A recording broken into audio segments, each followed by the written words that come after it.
Fue medallista olímpico, figura de Tigres, el 10 que llegó a ilusionar a todo un país.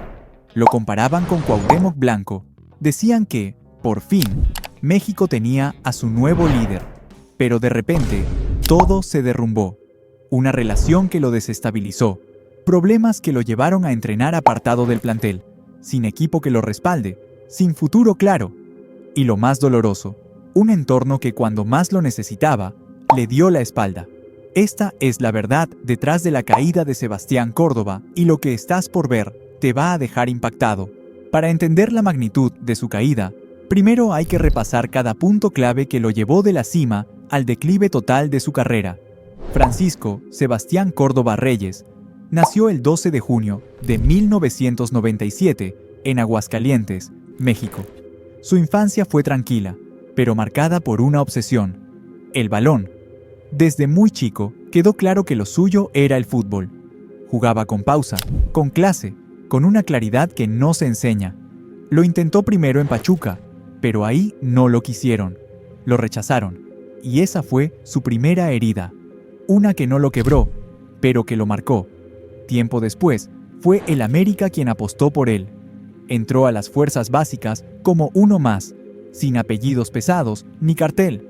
No era de los mimados. No era el proyecto de nadie, pero nunca se quejó. Se dedicó a trabajar en silencio, a absorber lo que podía. Pasó por la sub-17, sub-20, el equipo Premier. En cada categoría fue dejando algo. No era el más espectacular, pero sí el más cerebral. Siempre cumplía, siempre estaba. En 2016 lo mandaron a Alebrijes de Oaxaca, en el ascenso MX. Un préstamo corto, sin brillo, sin minutos, apenas una probadita del fútbol profesional. Pero no se rindió. Volvió a Coapa y siguió empujando, esperando, hasta que en 2018, a los 21 años, por fin debutó con el primer equipo del América. Fue en un partido internacional, sin mucha repercusión. Pero para él fue todo. Al poco tiempo, lo volvieron a ceder. Esta vez a Necaxa. Muchos lo vieron como un descarte, como otro jugador que no dio el ancho. Pero Córdoba pensaba distinto. Para él, era una oportunidad. Y la aprovechó. En la Supercopa MX, marcó el gol del título ante Monterrey. En Liga, sumó minutos, confianza, experiencia. Su paso fue corto, pero dejó huella, y cuando volvió al América, ya no era el mismo. En el Clausura 2019, arrancó su verdadero despegue. Se metió al 11 titular, anotó goles, se volvió clave en partidos importantes. El 28 de septiembre de ese año, en su primer clásico nacional, le hizo 2 goles a Chivas. Ese día cambió todo. Ya no era promesa, ya no era el chavo que volvió de Necaxa. Era Sebastián Córdoba, figura del América. Su calidad era innegable. Zurdo, con visión, llegada y personalidad. Jugaba de interior, de enganche, hasta de extremo. Tenía técnica, pero también huevos. Y esa mezcla, en el fútbol mexicano, no se ve todos los días. Por eso, empezaron las comparaciones. Con Cuauhtémoc, con Guardado, con aquellos que alguna vez cargaron al Tri en la espalda. Y no tardó en llegar la selección. Primero con los jóvenes, luego en el preolímpico, donde fue el mejor del torneo, goleador, capitán, líder, y después, en los Juegos Olímpicos de Tokio, fue una de las figuras del equipo que ganó la medalla de bronce. Gol, carácter, influencia. Era el alma de ese mediocampo, y todo apuntaba a que su consolidación definitiva estaba a la vuelta de la esquina, ya con el número 10 del América en la espalda. Sí, el mismo que usó Cuauhtémoc, parecía que su destino estaba escrito. Todos hablaban de él como el futuro del fútbol mexicano. Técnicos, exjugadores, medios, lo tenía todo: talento, minutos, goles, selección, reconocimiento. Pero entonces llegó Santiago Solari, el técnico argentino, con su estilo europeo, frío, estructurado, empezó a mover las piezas, a ordenar el vestidor a su manera, y ahí Córdoba comenzó a perder lugar. Primero lo sacaron de su posición, después le bajaron los minutos, luego ni al banco, Se decía que no entrenaba con intensidad, que no se alineaba al sistema, que no tenía la actitud, y así, de a poco, lo fueron apagando. Ya no era titular, ya no era indispensable. Pasó de ser el 10 del América a ser un fantasma dentro del plantel. Desde afuera, parecía que el DT no lo quería. Pero desde adentro, lo que pasaba era más profundo. Sebastián estaba luchando contra algo que no se veía en las estadísticas. Un desgaste emocional que lo sacó de foco, que lo quebró. Y cuando parecía que iba a consolidarse en América, lo terminaron sacando. El principio de su caída. Después de ser prácticamente borrado en el América, Córdoba tuvo que tomar una decisión clave para su carrera. Chivas levantó la mano. Querían sumarlo. Era el típico fichaje de impacto. Jugador joven, mediático, con pasado reciente en selección. Pero Sebastián dijo que no. No quería el ruido de Guadalajara, ni la presión mediática de un club en crisis. Prefirió algo más familiar. Eligió irse al norte, con Tigres, con Miguel Herrera, el técnico que lo había debutado y que todavía creía en él. Parecía una apuesta inteligente, un club grande, con plantel poderoso, afición exigente y un entrenador que lo conocía bien. Pero no fue lo que esperaba. Desde el primer torneo, todo se hizo cuesta arriba. Córdoba llegó con la etiqueta de promesa rota, de talento sin constancia, de jugador que no había dado el salto. La afición de Tigres no lo recibió con aplausos, sino con dudas, y él no ayudó a cambiar esa percepción. Le costó encajar en el sistema, en el ritmo, en el vestidor lleno de jerarquías. No desentonaba, pero tampoco brillaba. Lo acusaban de pecho frío, de ser invisible en partidos clave. Miguel Herrera lo defendía, le daba minutos, lo bancaba, pero el equipo no caminaba. En ese torneo quedaron fuera en cuartos de final, y después de unas declaraciones polémicas, el Piojo fue despedido. Después del caos, de los técnicos que iban y venían, y de sentirse cada vez más lejos de sí mismo, Sebastián Córdoba volvió a encontrar luz. Fue con Robert Dante Siboldi que todo cambió. El técnico uruguayo, en medio del desastre, le dio una oportunidad. No fue un regalo, fue una prueba. Y Sebastián, por fin, volvió a ser él. Arrancó en las últimas jornadas del torneo, tímidamente, sin mucho ruido. Pero cuando llegó la liguilla del Clausura 2023, explotó. Lo que hizo en esa fase final no lo había hecho nunca, y pocos lo han hecho así. En el repechaje contra Puebla, marcó el primer gol. Levantó la mano, encendió la chispa. En cuartos de final contra Toluca, anotó en la ida y provocó un penal. En la vuelta, cuando parecía que se venía la remontada, apareció con un cabezazo brutal que apagó las llamas del infierno. En semifinales, contra el acérrimo rival Monterrey, volvió a ser decisivo. Gol en la ida, otro en la vuelta y Tigres a la final. Y en la gran final contra Chivas, su influencia fue total.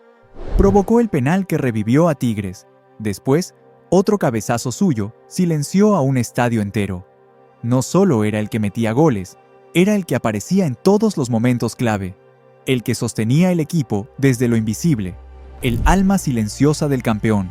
Durante esa liguilla, Sebastián Córdoba fue el jugador más determinante del fútbol mexicano. No el más mediático, no el más decorativo, el más efectivo, el que resolvía. Su nombre volvía a estar en todos lados. Parecía que, por fin, el fútbol mexicano había encontrado a su nuevo referente. Pero mientras todos celebraban su renacer, nadie imaginaba lo que pasaba cuando se apagaban las cámaras. Porque mientras él levantaba al equipo, su vida personal empezaba a desmoronarse. Había algo que no se veía, algo que se venía arrastrando, una herida que no se curaba con goles ni aplausos. Porque justo cuando tocaba la gloria, algo se quebró por dentro que terminó por romperlo todo, la dura caída. Después de su explosión en la liguilla 2023, Sebastián Córdoba parecía haberlo encontrado todo: el fútbol, el reconocimiento y también el amor. En medio de su mejor momento deportivo, mantenía una relación con Vianney Rodríguez, influencer regiomontana, con la que compartía imágenes, viajes y muestras de cariño en redes sociales. Se los veía unidos, sólidos, cómplices y, lo más importante, felices. Para muchos, Vianney fue ese soporte emocional que le dio equilibrio. Porque mientras en la cancha Sebastián volvía a brillar, fuera de ella se le notaba en paz, concentrado, estable. Vivían lo que muchos llaman la luna de miel. Esa etapa donde todo fluye, donde el amor potencia en lugar de distraer. Y eso se veía reflejado en su fútbol. Cada pase tenía intención. Cada gol llevaba algo más detrás. No era solo fútbol. Era impulso. Era motivación pura. Sin previo aviso, la relación terminó. Y no fue un quiebre silencioso, de esos que pasan desapercibidos. Fue un estallido. Rumores de infidelidad. Capturas de pantalla filtradas. Señalamientos cruzados. En redes sociales se hablaba de una supuesta traición por parte de ella, de que Vianney estaría saliendo con otro mientras aún estaba con Sebastián. Las versiones empezaron a circular con fuerza, y la polémica se desató. Ella salió a dar la cara. Negó todo. Dijo que no hubo engaño, que la ruptura fue madura, consensuada, que se había terminado porque ambos necesitaban caminos diferentes. Pero los mensajes que ella misma publicó en redes parecían decir otra cosa. Fríos, tensos, sin rastro de esa cercanía que tanto habían mostrado. Y lo más extraño fue el silencio de Sebastián.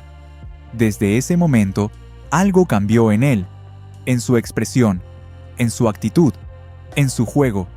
Ya no estaba suelto, ya no brillaba. Era como si la conexión emocional que lo sostenía se hubiera roto de golpe, y con ella, su motivación. Empezó a mostrar un bajón futbolístico claro. Ya no pedía la pelota con la misma hambre, ya no llegaba al área con decisión, y lo más preocupante, empezaron a aparecer las molestias físicas. Lesiones menores, sí, nada grave, pero lo suficiente para cortarle ritmo, continuidad, confianza. Entre descanso obligado, decisiones médicas y falta de forma, Sebastián fue perdiendo minutos. Fue desplazado de su posición natural con la llegada de Juan Bruneta, un jugador con características similares que le robó el lugar. Siboldi, el mismo técnico que meses antes lo había devuelto a la vida, fue claro. No pueden jugar juntos. Así de simple, así de lapidario. Volvió al banco, sin quejas, sin ruido, pero con la frustración escrita en la cara. Y como si todo eso fuera poco, llegó Veljko Paunovic. El nuevo técnico, con otro estilo, con otra visión, no tardó en marcar territorio. Su relación con Córdoba fue fría desde el inicio, distante. Jamás lo hizo sentir pieza clave del equipo. Y aunque no lo nombró directamente, sus declaraciones públicas dejaron pocas dudas. Habló de jugadores sin compromiso, de falta de actitud, de gente que no quiere estar aquí.